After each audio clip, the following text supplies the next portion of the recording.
Welcome to Clay's Cortex.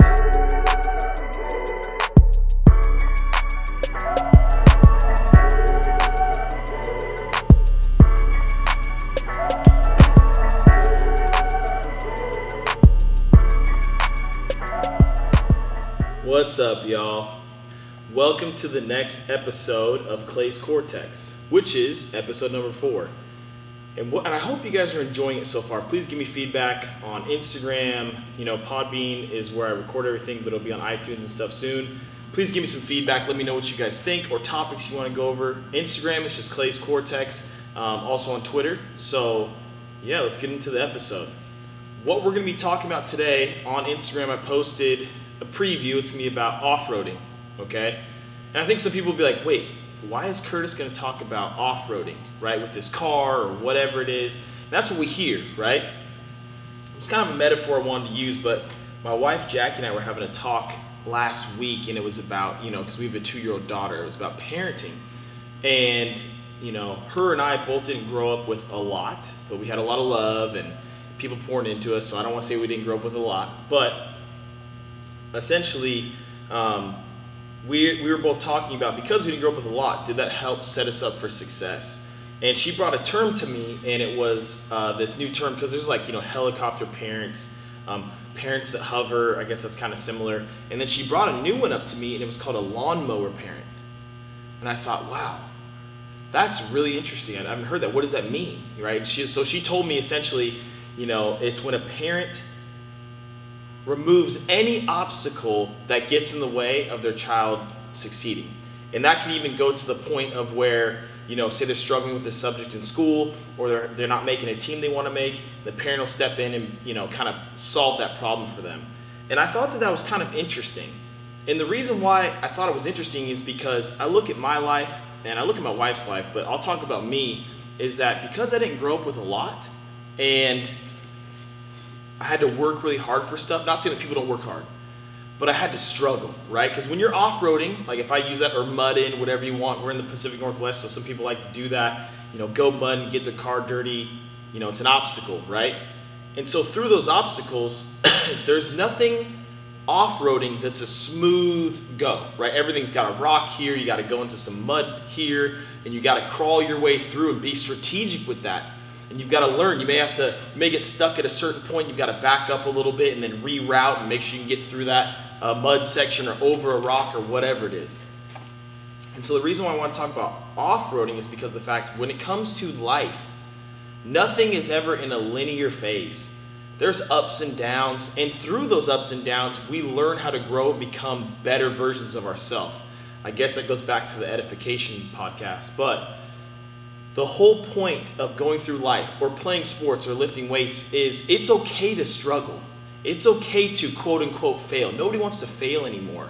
I heard a really cool quote, and it was talking about how, it's not failing, it's learning.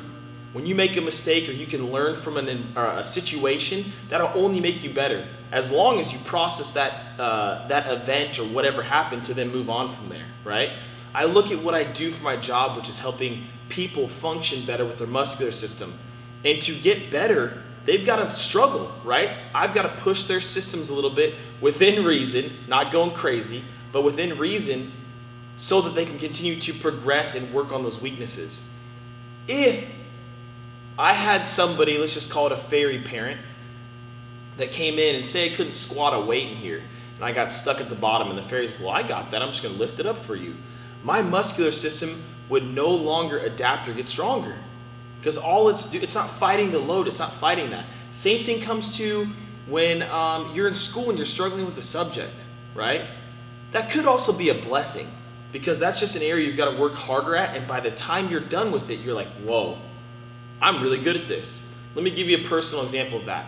When I was in elementary school, so we went, kindergarten through 6th grade, and now it's transitioned here in the local area where they go, kindergarten through 5th, and then middle school is is it middle school? It's middle school, is 6 through 8, and then the kids go high school 9 through 12. But when I was in 5th grade, we got a letter in the mail saying that our school district was going to change how they taught math. And I was always good at math. I was great with numbers. I've always struggled with English, hence why me communicating and talking or typing stuff has been a struggle for me, but now I realize that I'm pretty good at it. I like talking more so, but anywho, back to the story. So when they transition the math from more of numbers, doing numbers, crunching, that kind of stuff, to a English, I would call it like an English math, right? It was called integrated math. And our math teacher was pretty tough, so we'd rotate through to kind of get used to junior high and how that works. So certain teachers worked on math and English and so forth, but this math teacher was tough, man. He was tough, but I look at it and I did awful in that class. I tried. I literally cried. You can ask my mom if you ever meet her, but I cried and I was emotional because I was not getting it. It wasn't clicking, right? And that was something I had to struggle through. But then I got to junior high, right? I did really bad in that class. I got to junior high. My recommendation, they called it lap math. So when you hear about somebody lapping you on a track, right? They're passing you. They're like doing double time of you. So I went to lap math, which was essentially the basics, back to the basics essentially. And what was weird is I got to junior high and it was back to numbers. And so I went back to, I guess you'd call it basic math, getting back to basics.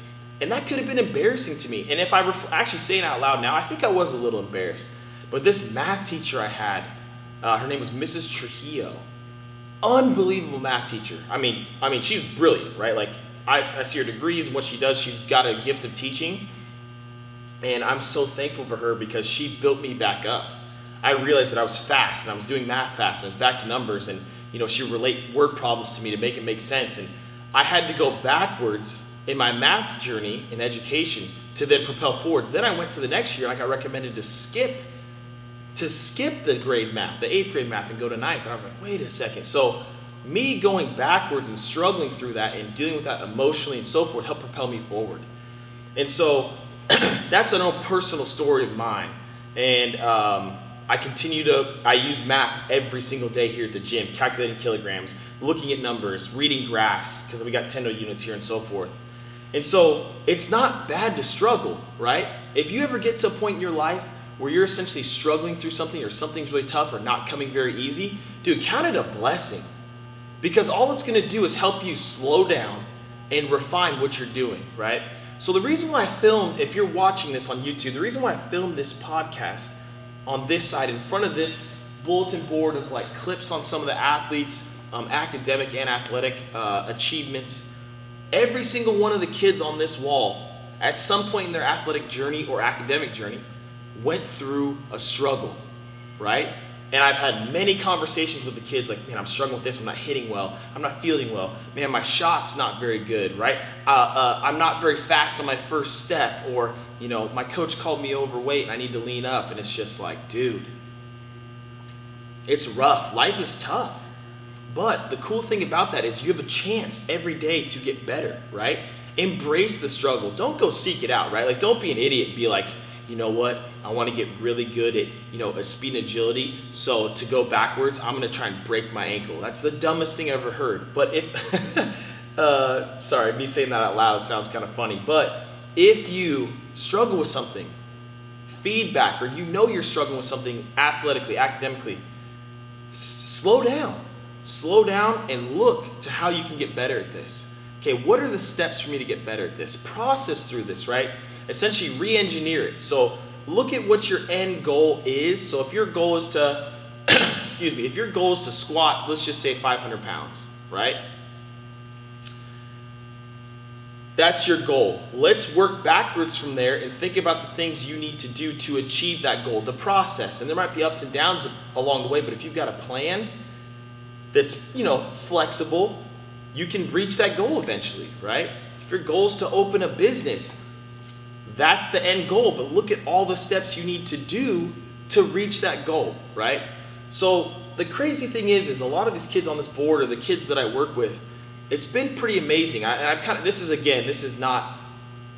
haven't tracked it to a T, but I've seen this correlation of the kids that come in, or young athletes that come in, and their parents are kind of, not that they back off, right? But essentially that they let them go on their journey, they excel much further. And then I can take it to another step and a level, like, hey, what do you want to work on today? Because in my mind, I've got a plan. I already know what I want to work on, but that's for upper, lower body or full body or whatever it is. And if they tell me, hey, I want to work on this, great, let's work on that and tie some of this other stuff in, because we want to empower those people, right? The parents that back off and let the kids take control, not crazy amount, right? Like, I'm not going to give my 2-year-old daughter, like, oh, here's a car. She's got a little Jeep at home, right? She can't reach the pedals. It's like a little kid Jeep. And she can't reach the pedals, but when she does, it's all or nothing, and she'll go forward or backwards and hit the walls, right? It's a lot of power for her, that 2-year-old. But I'm not going to give somebody the keys to where they don't even know what's going on, right? We're going to work on the things that you struggle with to help you get better. But when parents allow their kids to struggle, right, within reason, or I don't want to say fail, I like to say learn, right? When you make a mistake or you fail, you have an opportunity to learn and progress and get better. So what I've seen is the parents allow their kids to take control of their journey, to make mistakes, to learn, prepares them athletically and also for life later on. I see those kids finishing school, right? There's a stat out essentially that I've heard many times from parents, like 50% of kids that go to college end up leaving and going home after the first year, sometimes semester. Because if they don't step in and they're not adequately equipped to handle struggles, to handle things, or learn how to, like, hey, I'm not doing very well, I've got to get some me time, reflect, get better, and then I can go forward. If we don't learn those coping mechanisms, there's unhealthy ways that we cope with things, or we kind of shut down and so forth, right? I'm kind of like that. I tend to, when I get stressed, I get really quiet. Something that I've always had to work on, and in premarital counseling, my second godfather, Hutch, told me, he's like, you can't do that, man. You can't get quiet because it's going to impact, Jackie and so forth. So again, I'm always learning. Everybody's got something they got to work on, right? But then what I found is the parents that are here that watch, but they almost intercede into the session, the kid almost feels hindered, right? They almost feel like they're on a leash and they can't make a mistake or progress forward because, like, they want to be perfect and so forth. But like last week I had a parent who was doing speed and agility, and I was working on high knees, right? Just getting the knee up in rhythm, right? And it was a tough drill for them, and I knew it was going to be, right? So I had these hurdles they adjust for 6 inches and then a foot, right? So I put it at a foot. We were just doing lateral steps, touch and go, just working on rhythm and placed it as a part of their warm up. And the parent's like, hey, that's really hard for them. Can you lower it? And I was like, yeah, I mean, I could. I was like, but I'm not going to. And this is why. Because they've got to struggle with this. And once they realize that this is a tough thing for them to do, and as we work on things through this entire strength journey or agility journey, they're going to realize, whoa, I'm actually better at that now. That's easier. Which is almost like, I struggled with that in the beginning. Now I'm better at that because I worked on it. Now I can apply it to my sport, whatever it is. So what I found is that parents that try to make things easier for their kids, and that's really anybody, right? It's not just parents. I'm using that term because my wife brought up that term, lawnmower parent, but it's not that. It's just with parenting. It can be with a friend. If you've got a friend and they struggle with something, but you cover it up or try to remove any obstacle to where they have to deal with that struggle that they've got going on, you're hindering them from becoming a better person, for them to go through that struggle and essentially get better from that, right? One thing my wife told me, right, and I talk about her a lot, right, but she's super good with words. She's my refiner, my editor. She's great with words, but she said this to me one time. She said, sometimes you got to let people go to let them grow. And that hit me super hard due to the fact that I want to try and help everybody as best as possible, whether it's with training, whether it's with life circumstances, whether it's being a mentor, whether it's anything. But sometimes you've got to get out of the way to allow that person to grow and become a better version of themselves. So I thought that was really interesting, and hopefully that was good for you guys. Episode number 4. I'm looking forward to the next one. But thanks for listening. Please give me feedback, and hopefully it was helpful to get you to think a little bit. But I'll talk to you guys soon. Thanks for listening. Curtis Clay, Welcome signing to out. Clay's Cortex.